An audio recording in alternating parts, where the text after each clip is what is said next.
दोस्तों, धर्म की सूक्ष्म गति और फल भोग में जीव की परतंत्रता को जानने के बाद कौशिक ब्राह्मण ने प्रश्न किया, हे कर्मवेत्ताओं में श्रेष्ठ, जीव सनातन कैसे है? इस विषय को मैं ठीक ठीक समझना चाहता हूँ। धर्मव्याध ने कहा, देह का नाश होने पर जीव का नाश नहीं होता। मूर्ख मनुष्य जो कहते हैं कि जीव मरता है, सो उनका यह कहना मिथ्या है।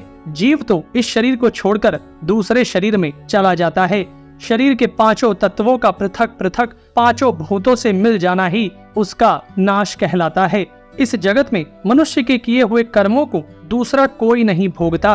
उसने जो कुछ कर्म किया है उसे वह स्वयं ही भोगेगा। किए हुए कर्म का कभी नाश नहीं होता। पवित्र आत्मा मनुष्य पुण्य कर्मों का आचरण करते हैं और नीच पुरुष पाप कर्मों में प्रवृत्त होते हैं। वे कर्म मनुष्य का अनुसरण करते हैं और उनसे प्रभावित होकर वह दूसरा जन्म लेता है।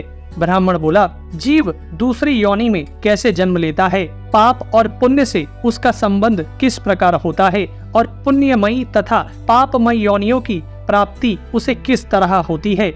धर्मव्याध ने कहा, जीव कर्म बीजों का संग्रह करके जिस प्रकार शुभ कर्मों के अनुसार उत्तम योनियों में और पाप कर्मों के अनुसार अधम योनियों में जन्म ग्रहण करता है, उसका मैं संक्षेप में वर्णन करता हूँ। केवल शुभ कर्मों का संयोग होने से जीव को दैवत्व की प्राप्ति होती है।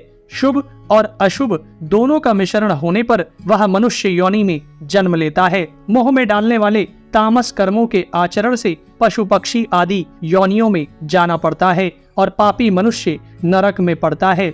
वह जन्म मरण और वृद्धावस्था के दुखों से सदा पीड़ित होता रहता है। अपने ही पापों के कारण उसे बारंबार संसार के क्लेश भोगने पड़ते हैं। कर्म बंधन में बंधे हुए जीव हजारों प्रकार की तीयर योनियों और नरकों में चक्कर लगाया करते हैं। मृत्यु के पश्चात पाप कर्मों से दुख प्राप्त होता है और उस दुख का भोग करने के लिए ही वह जीव नीच आचरण करने वाले लोगों के यहाँ जन्म लेता है।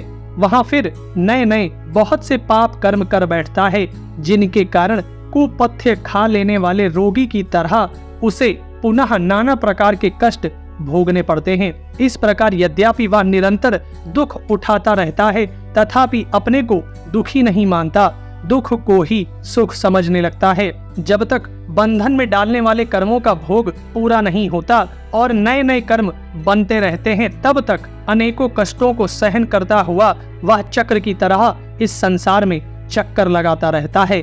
जब बंधन कारक कर्मों के भोग पूर्ण हो जाते हैं और सत्कर्मों के द्वारा उसमें शुद्धि भी आ जाती है, तब वह तप और योग का आरंभ करता है। अतः पुण्य कर्मों के फल स्वरूप उसे उत्तम लोकों की प्राप्ति होती है, जहाँ जाकर वह शोक में नहीं पड़ता।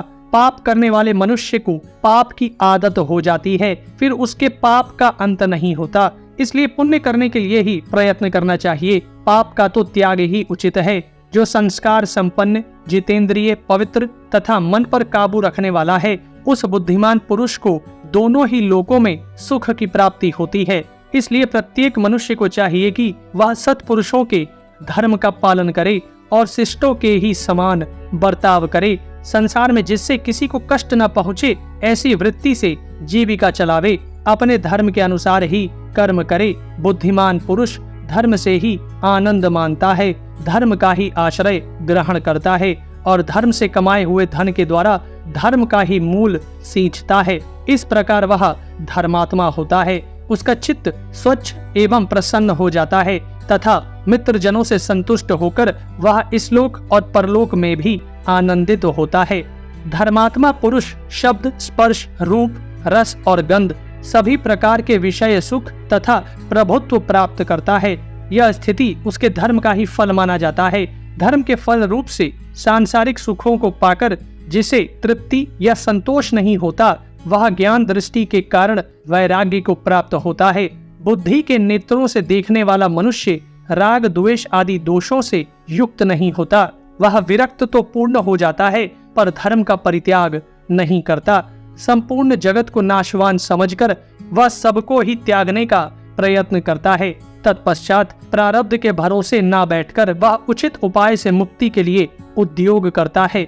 इस प्रकार वैराग्य को प्राप्त होकर वह पाप कर्मों का परित्याग करता है। फिर धार्मिक होकर अंत में मोक्ष प्राप्त कर लेता है। जीव के कल्याण का साधन है तप, और तप का मूल है शम और दम, मन और इंद्रियों पर विजय प्राप्त करना। उस तप के द्वारा मनुष्य अपनी सभी मनोवांछित वस्तुओं को प्राप्त करता है। इंद्रिय संयम, सत्य भाषण और शमदम, इनके द्वारा मनुष्य परम पद यानी मोक्ष को भी प्राप्त कर लेता है।